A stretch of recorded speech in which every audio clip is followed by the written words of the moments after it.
Hello, welcome to Spotlight, brightening the gloomy corners of your life with creative brilliance. Spotlight, brought to you by the Isle of Man Arts Council. This evening, as we edge ever nearer to the year of Manx Language in 2026, we hear about projects which have been selected for Treisht. Catch up with the latest round of Arts Council funding for aspiring artistic events and happenings island-wide. Chat to two members of the renowned former Mercury-nominated Portico Quartet ahead of their first ever gig on the island at the King's Court Theatre this weekend, and a poem from new bard Bradley Chambers. Remember, do get in touch with any creative artistic endeavours you might be involved in, planning, hoping to create, or would really like to, you know it, put in the spotlight. Poetic, theatrical, music, literature, ceramics, sculpture, drag, film, mime, social media, digital, calligraphy. Oh, the list goes on and on. I forget a lot of them, probably more than I remember. Just email me, howardkane@manxradio.com, C-A-I-N-E for Kane, or spotlight@manxradio.com. Love to hear from you. Let's get you on the programme. How do we fit it all in, you might ask? Well, 2026 is the year of the Manx language, a year-long celebration of our native tongue. As part of this, Culture Vannin launched Treisht 26, a major programme asking for fresh and innovative ideas to inspire fresh thinking about the Manx language itself and how it's perceived. Now, 30 projects ranging from a Manx passport and murals to podcasts and pop songs have been selected to be developed and delivered through 2026, with each receiving £500 in funding, practical support and guidance from the charity. To find out more, I spoke to the encourager herself, CV's Ruth Kegan-Gale, and suggested to her it sounded like they'd had rather a good response. Yes, absolutely. So the Year of the Manx Language in 2026 is a year-long celebration for the Manx language. It's very much going to involve all of the community on the Isle of Man, and actually we hope further afield. If people can get involved and support the Manx language from wherever else they live in the world, that'd be wonderful. And for part of that year, Culture Vannin decided that we would put out something called Treisht 26. So Treisht means confidence, hope, trust. It's got a few nice meanings. And the idea behind it is that we defined a certain amount of projects and we put these out to the public so that they could apply for them. And each project has £500 pot of money attached to it. And so myself and my colleagues, and we're just a small team here, decided we'd like to see various things happen for the language, celebrating all different facets of the language. And it's really, by putting these out, these different projects, is a way of helping people engage with the language, to get inspired and excited by creative responses to the language as well, and also see new faces for the language too. We had over 80 ideas that came in from individuals, businesses and community groups, and I think that really highlights a real hunger to connect with the Manx language as well, in creative ways. And what was really nice is that a lot of those applications came from people we'd not heard about before. You know, there were new faces to us, new faces to the Manx language, and that in itself is a major success, because we want people to know that the Manx language is for everybody. It doesn't matter who they are, whether the island has been their home since birth or they've chosen to make it home, or maybe they don't even live here but they want to engage with the language and bring it to new communities, then it's for them. It's lovely that there's new people, as you say, coming out of the woodwork to sort of help celebrate this. And was there a broad spectrum of different ideas? Oh, absolutely, because as I say, we had already kind of come up with quite a few ideas ourselves, and we'd outlined various projects, but there was also a bit of flexibility for people to propose their own ideas as well. And some of them were absolutely amazing. We would never have thought of them ourselves. So I think it was really important for there to be that flexibility in there for people to apply with their own ideas as well. But yes, we have basically given 30 different projects out, and they're going to be really delivered throughout the year. So some of them will be delivered at the start of the year, ready for the year in January, or just before the year has started. And then some of them will be delivered as we go through the year. So there will always be things coming through.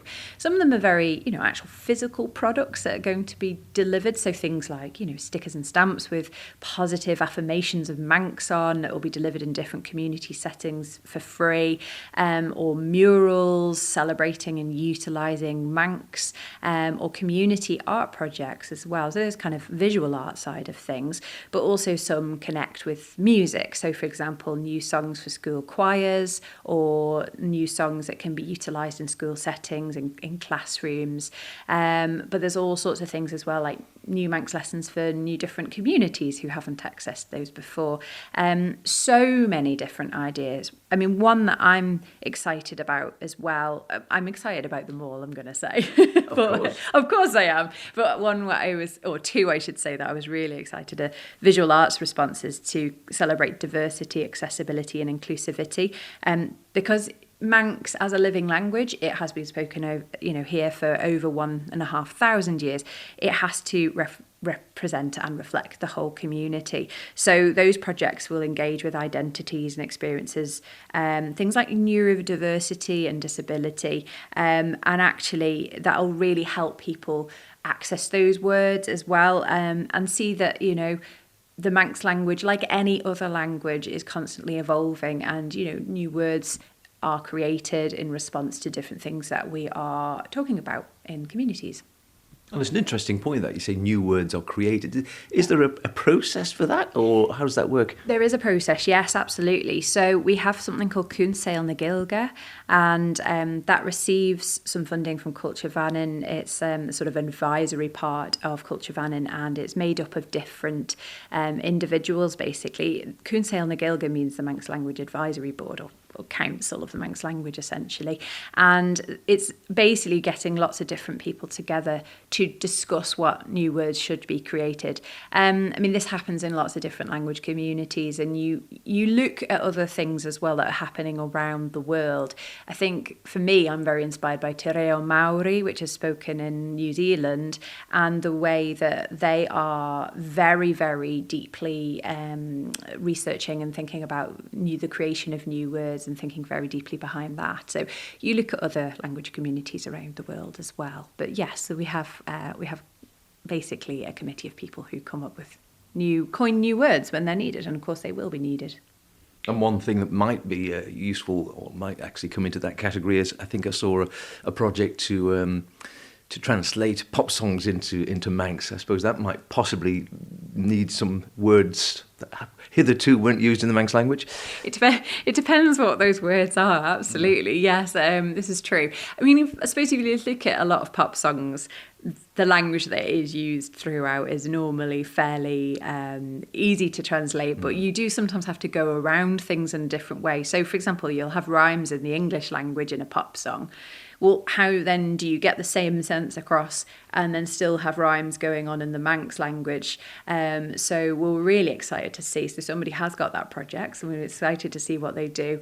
They have got a track record of being an excellent person for translation. I won't say who their name is. I won't put them on the spot. But they've done some really fantastic work and dealt creatively and poetically with words before. So that'll be really fun to see. Is it a harder language to rhyme, do you think, Manx Gaelic compared to English? Manx has rhymes in it, just like it does in English, but I think, you need to come from... I always think you need to come from it, from the Manx first, rather than...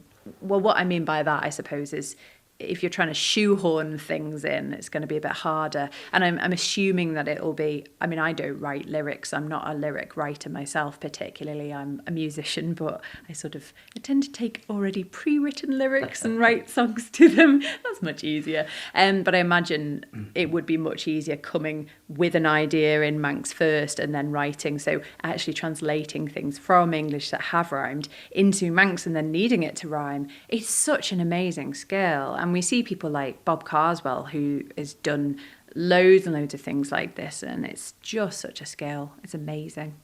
And so these projects, the ones you mentioned there, and obviously plenty more going ahead, do they have each have a set time scale, or just going forward now? How does that work? Well, some of them will come out. For example, some of the resources for schools would be nice to have at the very start of the year, so they might be used in things like the Manx Folk Awards, for example, where you've got songs for school choirs or for schools generally. We also have 4 Treisht projects where we hope they'll form part of a major Manx language exhibition, which will be taking place at the Manx Museum in Douglas, running from April to October over 6 months. And We think this is hugely important because the exhibition basically offers a national platform to showcase the language and showcase how it's inspiring creativity and community and connection as well. So there'll be things like films that will be produced as part of the Treisht projects, which we hope to show, and also a community artwork involving the Manx diaspora, which we'd love to be able to have in there as well. And those projects are very powerful, I think, and they will help really show about identity and belonging and connection and that sense of place that the Manx language helps underpin and weave everything together, really. If you are interested in finding out more about the Year of the Manx Language, you can visit yearofmanx.im and you can follow Culture Vannin on Facebook or Instagram, because we'll be updating throughout 2025 and 2026. As I say, the whole year is actually organised by GBAN, the Manx Language Network.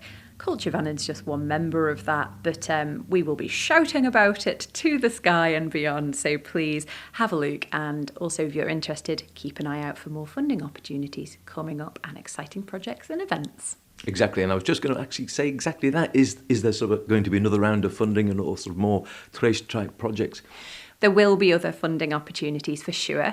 Keep an eye out on www.yearofmanx.im for all of the news. And also, if you have any ideas yourself on things you could do to support the Manx language, it could be to put on your own community event. It could be to utilise some Manx in your business or your community group or whatever.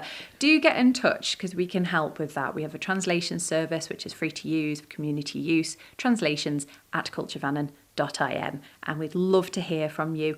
Everyone, get involved. You can be involved with Manx language no matter what your level of the Manx language that you have already, whether you're a complete beginner or curious about Manx through to a fluent speaker. This year is for you. Be fascinating to hear or see perhaps some of these projects come to fruition. Manx pop songs. Are they going to write them themselves? Translate existing ones? That would be even better. Love to hear some of the songs we feature here on Manx Radio, sung in Manx Gaelic. Give it to me, baby, by The Offspring in Manx. Wonderful. Spotlight, brought to you by the Isle of Man Arts Council. Speaking of funding for our friends at the Isle of Man Arts Council, well, it's their bread and butter, supporting artistic happenings around the Isle of Man in a variety of ways. Now, before I left Martin Kane in our latest catch-up on council happenings, I asked him for an update on funding and if there was a busier or quieter time of the year for them. It's pretty much throughout the year, really. We'll have, obviously there's the different funding rounds, and then the projects that are being funded go and do their projects or their events. But because the funding rounds happen throughout the year, it's just constantly always on, really. Where are we now? Because as you say, it is always going on. We always like to catch up just to remind people, really, that this opportunity is there for funding if you have a project or whatever. So where are we at the moment within the funding round? Yeah, absolutely. So we're kind of halfway through, really. So we've just had one. And the next deadline for the next funding round is the 19th of September. And the one after that is the 21st of November. And then that will be therefore meetings in October and December. So yeah, there's a couple more left for this year. And just give us a précis then, if anything. So how do these actually work? Are to support, in essence, either artistic events or happenings or shows, or is it all the above? Yeah, absolutely. There's maybe 4 different types of funds. The more specialist ones are things like short film funds and creative industry funds. So the short film one kind of speaks for itself. The creative industries one is if you have a new creative business that you're starting up, or if you have an existing business and you want to kind of pivot the product or service in a more creative way, then there's a fund there to help you set that side up. And then outside of that, the 2 main ones that we have are event underwrites. So if you have a ticketed event and you think it's going to be a good event, but you're a bit nervous about whether it's going to break even or you think it's going to make a loss, Arts Council can underwrite the loss for you. And then quite simply, the other fund is our grant fund, and that's for everything else. Really, it's quite a diverse fund, really. And so, as you say, that can be for events that aren't ticketed. It can be for projects that you've got. It could be for equipment that you might need. whether that's like a kiln if you're a potter. It can be if you have an exhibition coming up and you need some work framing. It can be for that sort of thing. If you're a musician and you need some studio time, recording studio time, it can be for that. So yeah, it's quite a varied pot really. And I think that's the whole thing. I always think exactly that. It is a very varied pot, as you say, and just the sheer scope of things which can and do receive funding so they can happen from the Arts Council. You do see increasingly, which is great. You go to events, you go to shows, you go to exhibitions, and you'll see, with grateful thanks to the Arts Council. So I think it gets out there, but I sometimes think, sometimes smaller people, jewellers, people, artists working in relative isolation, don't always realise, just pretty much as you say, it's a very varied pot. You can apply for funding for all sorts of things as long as there's an artistic bent to it. Absolutely. I mean, it's kind of one of those things that's sort of limited by your imagination a little bit, and the amount of times that I speak to people and they sort of sit down and say, okay, I've got this idea, I've got this wild idea. And by the time they explain it, you go, that's not that wild. And yes, council will absolutely fund something like that. So, you can always, if you've got an idea for something creative, as I say, whether it's a project or an event or whatever it might be, or you're doing a creative practice in whatever way that is at the moment, you're always welcome to come into the office and have a chat about where the funding might be available. There is a criteria on our website that's things that council won't fund. It's quite a straightforward list. So anything outside of that, you're absolutely apply for. And the money itself is it lottery money that actually funds it? Yeah. So it's from lottery ticket sales, and so what we find is you see the adverts for lottery on television, and it might be I think there was one not long ago where there was a guy on a beach, and then all of a sudden he was in a museum, and then he was at a football match. Yeah, and that was kind of their way of saying this is what happens when you buy lottery tickets. Okay, so the tax from those tickets go to fund museums and grassroots football, and in our case over here, it goes to fund the arts over here. So yeah, it's a great initiative. It can be a bit interesting sometimes because it's based on lottery ticket sales. If the nation as a whole is feeling quite lucky, they buy more tickets, so we get more money. And so, but if they're not feeling very lucky, they don't buy more tickets, and so we have to kind of balance out the year a bit. But it's it's a sort of a great way to do it. It is indeed. And there's also events that are organised throughout the year as well as people putting in for these funding. And we should also mention, of course, travel grants. Students and drama students and art students quite often get funding for these sort of their travel arrangements as well. Yeah, absolutely. I mean, we've just done our student funds for the year. And that goes out to 6 students, which we'll be putting a big press release out about who they are soon. They can spend their grants on things like travel to and from the island. We do have another specialised domestic travel grant, which is if you want to go to an exhibition, you want to sort of display your work in an exhibition, you're going away to play concert. If that's in the UK or Ireland, then you can look for travel assistance and accommodation for that as well. You never know until you ask, as my dad used to say.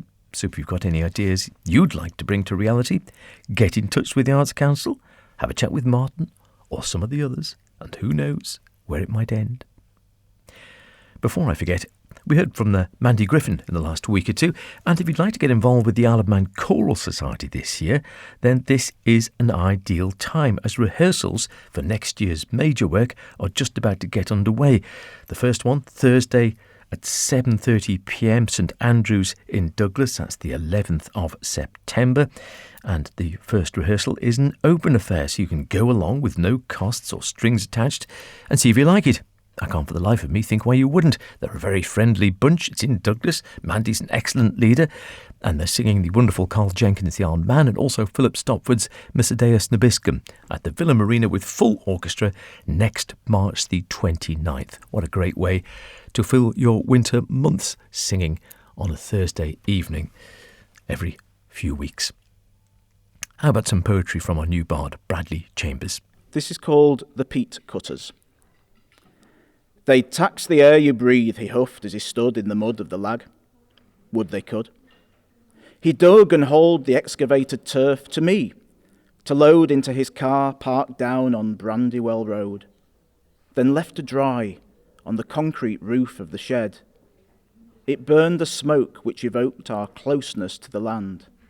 Pennypot, the Turberry peatlands, but there are holes 5,000 years of blanket bog, supplanted by dry heath. The fail sliced the landscape. Try living with what we had. I don't know what will kill us first. We hack this land for fuel like generations did. My energy to duel with you runs low. I'm sure we all have visions of those peat piles and peat cutters in our minds now, perhaps even the wisps or smell of peat smoke. My memsahib even has memories of peat cutting with her dad. Don't think you can do it now, can you? Now, if you were listening last week, you will have heard Cornelia Dahlgren, the creative mind behind Waves of Wonder, a new project for Island Shores, hoping to bring over artists to perform here who would never otherwise be seen on these shores, and team them up with the wealth of local talent we've got on the Isle of Man in a concert setting. Her first outing, 13th of September, King's Court Theatre, at King Bill's, of course, down in Castletown. It features the genre-defying Portico Quartet, along with local talent Kitterland and soundologist and biosphere artist in residence Amy Howes. Well, with my jumping in jazz hat on, Brother Chris and I caught a few words with at least half of the quartet, saxman Nick Mulvey and drum and electronics whiz Duncan Bellamy, and over a slightly dubious Zoom line, asked them what they were intending to be performing at their first ever Isle of Man gig.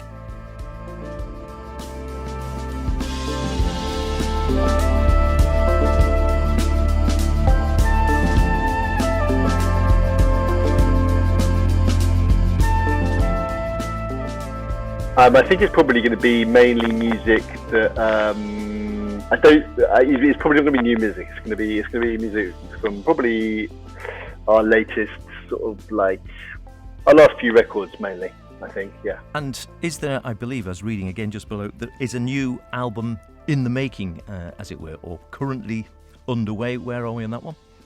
I think it's been in the making for a couple of years now. Yeah. It's totally. I did it. Yeah, we've made some things, we've made some music, but I don't know if that's part of an album or not yet. But we're just kind of experimenting, taking it kind of easy, seeing what comes out when we get together, not putting too much pressure on it. There will probably be an album at some point, but I don't know how soon or how near that will be, Do you think the other thing which is interesting is the growth of minimalism as an influence across a lot of ambient styles of music? You've got Hanya Rani, you've got Promises, which was Pharaoh Sanders with Floating Points a couple of years ago, doing very well. You've got Mammal Hands, of course, who came along. So there's a lot of people in an area that's similar. Do you think the audience is now more used to listening to pattern-based music? Do you think it's a more comfortable crossover into jazz? Yeah, I mean, I think there's this thing where a lot of people who listen to dance music in the, growing up in the 90s, late 80s, 90s, are now sort of in their 40s and 50s. And those kind of I guess like dance music, that kind of repetitive loop-based music, not necessarily repetitive, but kind of based around yeah. I mean, I remember. Ties into. Sorry, I was going to say, I remember in my teens that Tangerine Dream was a coming influence, of course, and Steve Reich and lots of other people like that at the time. But I think it's moved into more of a mainstream, perhaps through dance music. Yeah, I think so. I think those people who you would have been out raving in the 90s are now going to the Barbican and want something that still connects to something that connects to those experiences. I think that's why minimalism feels like it's feels comfortable for people in a lot of ways. Yeah. Well, it's also very accessible, isn't it? And it's kind of easy to grasp in a sense. How do you actually view it? I mean, or the audience views it? So we mentioned sort of dance music there, and you played in all sorts of different venues. Do you find people do get up and move to it now, or are they sort of older folks like us? I'll sit and listen and really enjoy and absorb and sort of get into the whole ambience of the thing. Do you get a crossover or a real mix on that? I think it depends what kind of venue we play. Really, you do get people that dance when in standing venues. There's more of a kind of like a head nod generally than a full-on dance. You won't get people. You might get a few people having a like a proper rave, proper little boogie. But Yeah, we'll be the head nodders. Yeah, we'll be nodding. majority, Nodding or nodding off, yes. And playing again, so you're going to have, it'll be the two of you, of course, then Milo, and you've got, Taz Modi on the hung and keyboards as well? That's correct. And how long have you been playing with Taz? Has he been with the band for a while now? I'm not too sure on that one. Yeah, Taz's been playing with us, like thing on and off for probably like 5 years now, or like 4 years, or something like that. Yeah. So Taz's been playing with us for a little while. And it is quite a small, sort of intimate venue at the King's Court. Is that the sort of venue you actually like to get in? Because it will be relatively up close and personal compared to, as you say, some of the larger standing venues you've probably played in over the years. Is that something, I'm assuming, you haven't played on the Isle of Man before? If you have, I've certainly missed you, unfortunately. But No, we've never played in the Isle of Man before. It's actually a good friend of ours who actually appeared on our third album, Cornelia Dahlgren. But she is the organizer, I believe, of the festival. She is. So she got in touch with us, and yeah. So I've never been to the Isle of Man nor the King's Court Theatre, but yeah, I'm looking forward to it. I don't think I've even seen pictures of it, so yeah, it'll be a surprise.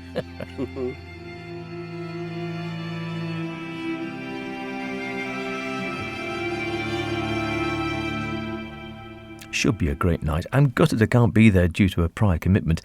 So let's hope they enjoy it. It sells out and Cornelia brings them back. See you next week. Don't know what's on yet, but it's bound to be good. In the meantime, be good. Whatever you're doing, be creative about it. Hey Moo.